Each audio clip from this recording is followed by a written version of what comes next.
Fala galera do YouTube, suave com vocês, vai falando. E hoje estamos aqui para mais um vídeo. E hoje vou ensinar a fazer uma farm de lã. Então só bora lá. Já mudei aqui a primeira pessoa. Então primeiro tudo você precisa de um observador, né?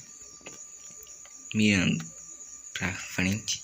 Na verdade aqui tá apontando pra cá, mas essa parte aqui dos olhos tem que ficar mirando pro bloco onde tá ficando a ovelha. Precisa de 6 blocos de grama.